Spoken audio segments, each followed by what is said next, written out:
Assalamualaikum warahmatullahi wabarakatuh. Oke teman-teman, jumpa lagi dengan saya.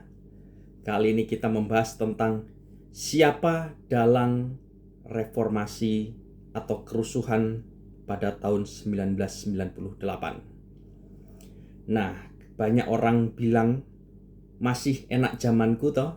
Piye penak zamanku? Maksudnya penak zaman Soeharto kan? Apa artinya kau bilang enak zaman Soeharto jika masa kepemimpinannya saja kalian lengserkan? Jadi mana enaknya? Iya toh? Nah, ya nggak mungkin dong anak-anak zaman sekarang mau kembali ke zaman Soeharto. Sangat tidak mungkin. Karena apa?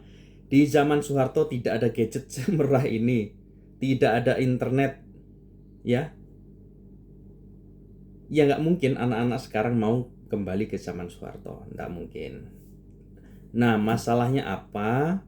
Siapa dalang kerusuhan untuk melengsarkan Bapak Soeharto? Itu siapa yang bertanggung jawab?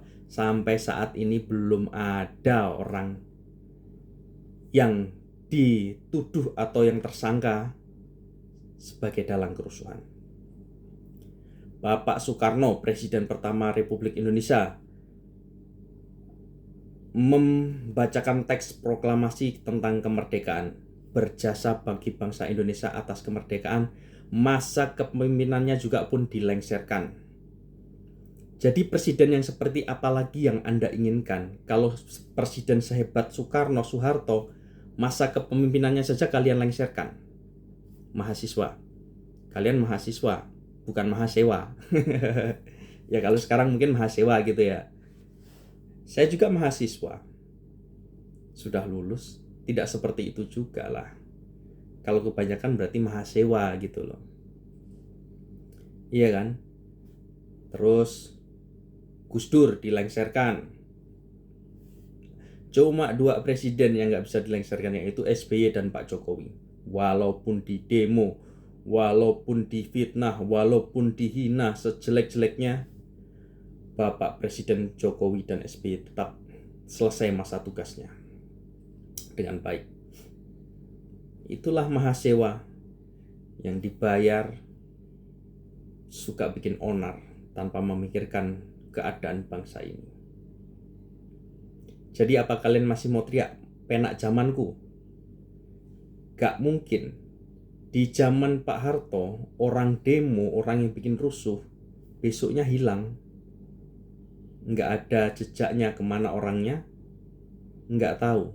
Di zaman sekarang orang memfitnah presiden aja bebas, sebebas-bebasnya, menjelekkan presiden sebebas-bebasnya.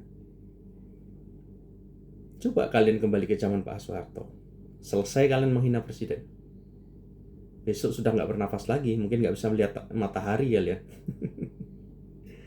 Oke teman-teman, jadi kita simak ini siapa sebenarnya dalang kerusuhan pada tahun 1998 saat melengsarkan Bapak Soeharto.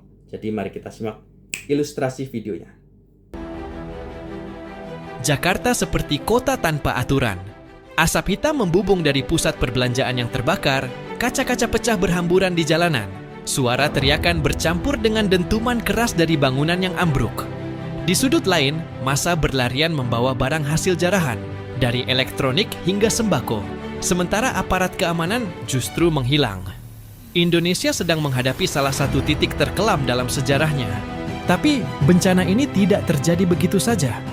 Akar krisis telah tertanam jauh sebelum Mei 1998. Sejak pertengahan 1997, ekonomi Indonesia mulai terguncang oleh krisis keuangan Asia. Negara-negara tetangga seperti Thailand dan Korea Selatan mengalami dampak besar, tetapi Indonesia terkena pukulan paling keras. Mata uang rupiah yang semula stabil di angka Rp2.400 per dolar jatuh secara drastis hingga menyentuh Rp6.000 per dolar hanya dalam beberapa bulan. Ketidakstabilan ini membuat harga kebutuhan pokok meroket, seperti beras, minyak goreng, dan gula menjadi barang mewah bagi rakyat kecil.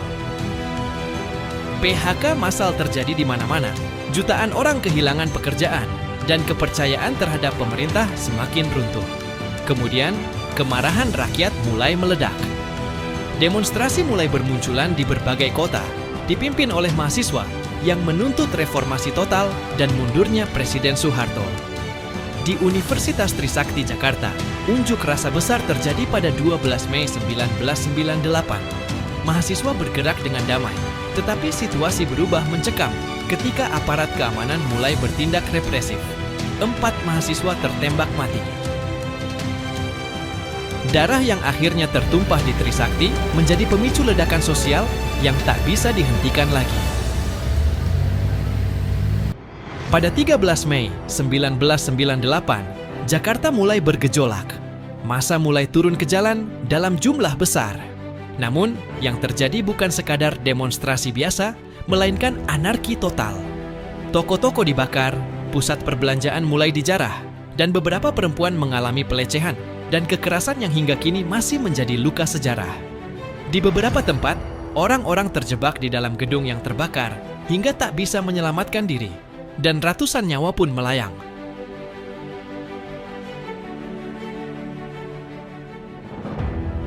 Yang membuat situasi semakin mencurigakan adalah laporan dari berbagai saksi mata.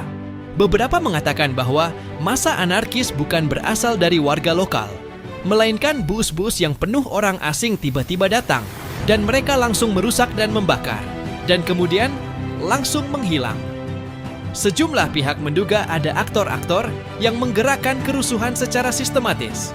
Ketika situasi semakin tidak terkendali, tekanan internasional terhadap Indonesia pun meningkat. Negara-negara asing mulai menarik investasinya dari Indonesia, seperti IMF, International Monetary Fund, memberikan tekanan ekonomi yang lebih berat, dan kepercayaan terhadap pemerintahan Soeharto benar-benar runtuh. Akhirnya, pada 21 Mei 1998, Soeharto mengumumkan pengunduran dirinya setelah berkuasa selama 32 tahun. Namun, apakah ini akhir dari segalanya? Tentu tidak. Meskipun reformasi telah dimulai, luka krisis 1998 masih membekas hingga hari ini. Banyak pertanyaan yang tak pernah benar-benar terjawab. Apakah ini hanya kemarahan spontan rakyat Indonesia? Atau ada skenario besar yang memang dirancang untuk menjatuhkan kekuasaan? Dan siapa dalang di balik ini semua? Sejarah hanya mencatat peristiwanya, tetapi kebenaran sejati masih tersembunyi di balik tirai kelam masa lalu. Oke, jadi itulah tadi ya ilustrasi kerusuhan 1998 yang mana semua dijarah, toko-toko dijarah, diambil barang-barangnya. Mohon maaf untuk wanita-wanita juga dirampas hak-haknya, yaitu diperkosa dan lain sebagainya. Ini yang kalian bilang enak zamanku. Enak-enak zaman sekarang kalian. Punya gadget, internet, mau akses apa aja bisa, mau fitnah presiden juga kalian nggak ada masalah, iya kan? Gitu loh. Ya mungkin enak zamanku itu bagi orang-orang dulu. Ya orang-orang dulu yang nggak mungkin dong orang sekarang, anak-anak sekarang. Kerusuhan 1998 masih dalam tanda tanya siapa dalangnya, belum ada tersangkanya saat ini. Oke teman-teman, itulah tadi ya sekilas kerusuhan 98 siapa dalangnya. Jadi terima kasih saya ucapkan yang sudah menyimak video ini, dan saya juga ucapkan terima kasih yang sudah mendukung dengan cara subscribe. Oke, jumpa lagi dengan saya di video selanjutnya, tentunya dengan kabar dan berita yang sangat menarik, mengulas berita politik tentang Indonesia. Terima kasih. Assalamualaikum warahmatullahi wabarakatuh.